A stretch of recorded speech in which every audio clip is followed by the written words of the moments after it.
Welcome to Knife Thoughts. This video is going to be my review on this knife, and this is the Great Eastern Cutlery Farm and Field Tool number 21 Bull Buster. And I actually already filmed a video on this knife and decided not to put it up. And before I tell you why, first of all, if you watch my videos, you know that I am a big fan of Great Eastern Cutlery. The people there are great, and I really love their knives. You also probably know that I do pretty much all positive videos. Every now and then I will have a knife that I just, don't like or just has issues, and I will do some negative videos, but generally I'm pretty positive about the knives that I review because I know, what I like, and don't buy things that I'm gonna end up hating. But I did a video on this knife and I decided that I was a little bit too positive actually on it. And so I wanted to do another video and kind of give you a better look at the things that are wrong with it, in spite of the fact that I'm very happy to have this knife. And as you can tell from the patina on it, have been carrying and using it a good bit. So first of all, this is what you might call a farmer's knife. It's commonly known as a sod buster, and that's because that is what Case calls theirs. But Case did trademark that name, sod buster with a space. This is actually the sod buster junior, which is the smaller version, but it's a very classic pattern. It's a nice, simple working knife. To show you the tube here, you can see Farm and Field Tool, which is the brand that Great Eastern Cutlery uses for their kind of using knives, or as it says here, work knives. So, you've got the agricultural side and the hunting or field side, and that's what these knives are really made for. So it's a very traditional pattern in the farmer's knife. I'll show you a little bit more of a modern take on it here in the Jack Wolf Knives Pioneer Jack, but all the same kind of thing. And this is Great Eastern Cutlery's larger version of the farmer's knife. So the smaller version is the number 71, and this is one that I've had since 2018. And you can see that it is a good bit smaller. So it's definitely made to be a using knife, a working knife. So it's not made to the same fit and finish as, say something a little bit fancier from GEC, like a Northfield branded knife or something like that. So it definitely isn't made to be, the most finely fitted, finely made knife out there. But mine did come with some issues. So first of all, it came with some blade play, and that is something that's not really that common on GECs in my experience. Side to side blade play on a slip joint, not a huge deal, probably not a big practical issue, particularly with this type of pivot. So the Bull Buster has what's called a bird's eye pivot, which it's not exactly riveted, but it's a little bit closer to a rivet than your typical just peened pivot pin in a bolster like on this knife. So it does make it a little bit sturdier, and it's probably a little bit less of an issue on a bird's eye pivot like this because it really shouldn't loosen further, because it does have a little bit of a mushrooming of the very large pivot pin there around that collar. But it did have blade play, and honestly, in the video I did before, I did show the blade play, and you could hear it, but you could also see it. And even when I was doing the video, until I was really looking closer at the knife as I was using it, didn't realize how much blade play it had. It had a lot. It had enough that you could see space between the spring and the liners when you're removing the blade. So again, is it a practical issue? Is it something that's going to cause the knife to fall apart or the blade to close on you or anything like that? I don't really think so, but it was enough that I decided that it was an issue. And I asked in the Barlow Bearcat Club what people thought I should do. Ignore it, contact GEC and see if they would fix it, or just try to fix it myself. And like almost everyone said that I should contact GEC, and I decided not to do that. It was something that I've fixed a lot of knives that have developed blade play. So again, knives that do have a kind of classic peened bolster pivot pin can develop blade play if you do any kind of torquing motion on the blade. And it's relatively easy to fix. You can sometimes even just squeeze it with your hands or a vise and some leather on either side of it, or sometimes pound it with a hammer very lightly, and it usually works pretty well. Although on that type of pivot, it makes it so that you can see the pivot pin. So you can see the pivot pin on this GEC 86 2AB. I really love this knife, but it did develop some blade play that I then fixed, and it no longer has it. But because that pin is originally hidden in the bolster, when you tighten up that pivot, you can see the pin. And this bird's eye pivot makes it a little bit of a different process. You can't just squeeze it because it doesn't necessarily stick up much above this handle, this shadow, what you might call a shadow pattern, because it doesn't have a bolster. Maybe you could just hammer it with a normal hammer, but I think you would really have to worry about hitting that what is red linen micarta on my version, and chipping or even cracking it if you were to just hit it with a normal hammer, or even squeeze it, I would say. So what I did is I put the bottom, the one side, on like a collar for mushrooming out like grommets, kind of. It's what I've used for Kydex sheaths. And then I used a ball peen hammer on the other side. And it actually took quite a bit because, like I say, it did have a lot of blade play. But you can see that using that ball peen hammer, it really mushroomed that pivot pin out. So you can see that on both sides. Kind of, I guess I just didn't hit right there, but on most of the pivot pin there on both sides, you can see how it has actually mushroomed outwards. And I'll give you a comparison to this bird's eye pivot. So this is a little closer to what it looked like. It actually wasn't really as smoothed out, sanded down as this one is. Now, I don't know if that's from GEC, how they were doing it in 2018, or if it's because I've carried and used this one a lot. But it was a little bit sharper corners, but you can see the difference, how there's like space around that pivot pin somewhat, and there's not here because it has mushroomed out on both sides from hammering it. And again, just another comparison, I'll show you. This is also kind of a bird's eye pivot on this case, Sodbuster Jr., but it's a little bit of a different style, and I do prefer this style on the GEC. But anyway, it did mushroom out, and so I feel really confident that it's not going to develop more blade play because of that, because it should be held in place really well with that pivot pin.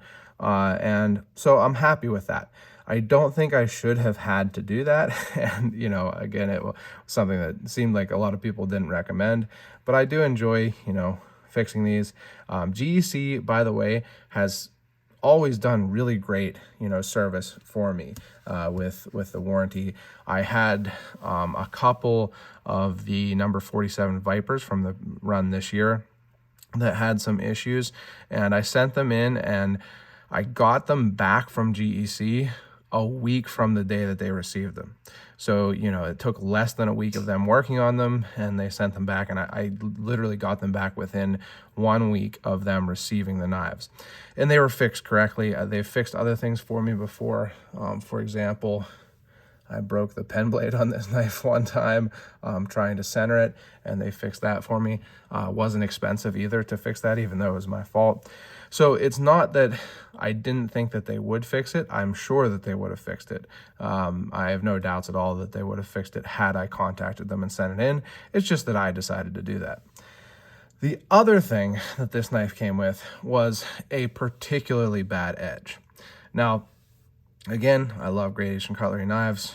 I do lots of videos on them. I buy a lot of them. Go to the rendezvous every year, all that. But one thing that they are not known for, or that I have not had the experience of, is putting the best edges on knives. Now, that's kind of true throughout traditional knives for some reason. Some Rough Riders come with kind of good edges, but a lot of them come with bad edges. I haven't had a whole lot of cases compared to GECs, but they tend to come with super toothy edges, which I don't at all prefer.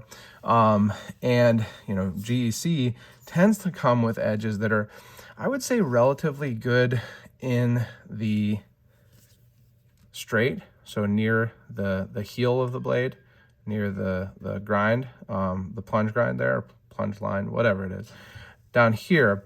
But then as they get to the belly, they just tend to get very thick. And that has been the case kind of throughout. The only time it isn't really the case, in my experience, is on GEC's, whoops, sorry about that, GEC's sheep foot blades. Now this one has been used and sharpened a lot by me, but on their straight edge knives, they tend to, you know, keep a better consistent angle. But on knives with a belly, they tend to get quite a bit thicker at the tip, or at least, you know, or even at the belly. And that was very much the case on this one. The edge at the tip of this knife, if it will focus, it's not that I even got it super thin with all of the sharpening that I did, but it was basically not really gonna cut. It was not at all what I would consider to be a good edge. And you know, I think that we are spoiled by, you know, modern knife companies do such a good job, like Spyderco and others, of, you know, putting, you know, really good edges on the knives. And the interesting thing is, I think that those companies like Spyderco and Benchmade and such generally sharpen their knives by hand also, which is often what is kind of pointed to with these GECs, and that is the case. GEC sharpens their knives by hand. You know, I've actually seen them sharpening knives quite a bit. I've seen Bill Howard, the owner of GEC, sharpening knives. So there's different people that do it, I believe. I don't know that it's always the same person sharpening the knives, but they are sharpened by hand. But the thing is, I'm not sure that, you know, knives that tend to come with more consistent edges aren't also sharpened by hand. But anyway, it did come with a really thick edge from, you know, about here towards the tip, enough so that it really wasn't going to cut, so I decided to sharpen it, and it took a long time to sharpen. And the weird thing with that is that this is a 1095 blade steel knife, so you can see all of the patina here. It is a pretty simple carbon steel. Now, it's a good steel, and Peter's heat treating does the heat treating for Great Eastern Cutlery, so it should be heat treated really well. I wondered, though, in my sharpening of it, because the burr just flipped, and just would not come off, the burr just kept flipping back and forth, I wondered if the edge hadn't been burnt also. I have no, you know, real evidence for that. I'm not the world's greatest sharpener, believe me. I mean, my wife often, you know, she knows that burrs drive me crazy sometimes. And this is not the only knife that I've had a burr flip back and forth. But I really had trouble with this knife with the burr. You know, I could actually see it, and part of it would come off, you know, and I could actually see kind of a little metal, you know, string hanging off, but then it would just flip back and forth, and particularly up here at the tip.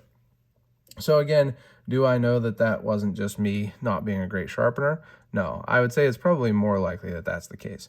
But I wondered if it wasn't that the edge was burnt in sharpening. And I feel like I have had that experience before where, you know, the edge flips back and forth, and it's tough getting it to a good apex until you know, cut away, you know, a good bit of steel and get past that burnt area. So a little bit of conjecture for sure on the burnt edge part, but, you know, it definitely didn't come with a great edge. So I wanted to emphasize those things a little bit more in this video, and 14 minutes in, so I don't know how many people are going to get to the positive part, but the positive part of this is that I really like this knife. It has a very, you know, good sized blade. I'll show you some comparisons to some modern knives. because typically I carry a modern knife as my larger or main knife, and that's a full-size Benchmade Griptilian. So you can see that there's about the same amount of edge and blade, usable blade, on the bullnose, or I'm sorry, bull buster. Now this is a Spyderco military 2, and which is significantly bigger than the paramilitary 2. But because of the finger choil and such, you can see that the edge is not actually much longer on the military 2 than on the bullnose. So you're getting a really, a full-size knife amount of edge on this, I think I'd call it the bullnose again, on this bull buster. So that is a nice thing, and I think that that's an important thing because of how big this knife is. It is a large knife. So, I have carried this a good bit. You can see from the patina I've used it. I actually used it on Christmas, for all the good food there. So that's where a lot of that patina came from. But it is a large knife, so it's not super easy to carry. I typically carry my traditional knife in my back pocket, and this, when it's closed here, this is a lot of knife to sit on, particularly because it is so wide. So it's something that I think is a little bit easier to carry in a front pocket. I was carrying it using a traditional pocket knives slip in my front pocket, either by itself or next to my wallet, and it was a lot easier to carry that way. But the other side of that, aside from it making it a little bit less comfortable to carry, is that it makes it really comfortable in the hand. So this handle being thicker and nice and rounded, it makes it feel like a fixed blade to me. So when I hold on to it, it feels really comfortable. Basically no possibility of hot spots or anything like that. It's very ergonomic because of those nice thick rounded handles. And speaking of the handles, I really like the color of this red linen micarta. I've been having a lot of trouble getting GEC knives, and I actually could have gotten one of the orange ones, which I somewhat wanted to match this knife. This knife is also from Blue Creek Cutlery, which is where I got this one, which I'll talk about in a second. But I kind of wanted one of those, and I could have gotten one on one of the drops, but it was well over $100, and I just felt like I wanted to get this knife for under $100. I felt like it was an under $100 knife, and so I was able to reserve one with Blue Creek Cutlery, Ken at Blue Creek Cutlery, who I've been buying from for a long time, and it was $96. And I feel like that's a great price for this knife, even, I guess, in spite of the issues that I have with it. So this is the red linen micarta is the one that I was able to reserve with Ken, and I'm happy with it. I think it's a really pretty color, very deep red, but you can see that linen in there. So I really like that. And then the blade is just a super classic drop point. Now I have sharpened my bull nose, the smaller, the 71, a good bit since I got it in 2018. But I think it's held its shape pretty well through the sharpenings. And you can see that the bull buster has a little bit more of a tip than the bull nose. It has just a little bit more pointier tip, a pointier point, as I have said before. And I do like that. I think that it makes a really, really good all-around use blade shape, and maybe even a little bit better than the more kind of abrupt belly of the bull nose. But maybe that's why it's called a bull nose. So I do really like it despite the issues that I have or had with it. And, like I say, I was able to fix them. I was able to fix the blade play by pounding the pivot with a ball peen hammer, and able to fix the bad edge by putting my own edge on it. So I'm happy to have this knife, but I did want to, really be truthful in my video on it. That's something that's really important to me, that I always try to do, is be truthful in my videos and give you my true full perspective. And so I think I have here. Like I said, these are hard to get. They're kind of already mostly sold, but they are moving into the lockback versions. And I think a lot of people probably will prefer the lockback version on a knife of this size. So try to snag one if you can. I always try to at Knife Ship Free. Another great place is Traditional Pocket Knives. And There's other places dropping them also. But if you've enjoyed this video, make sure you give it a thumbs up.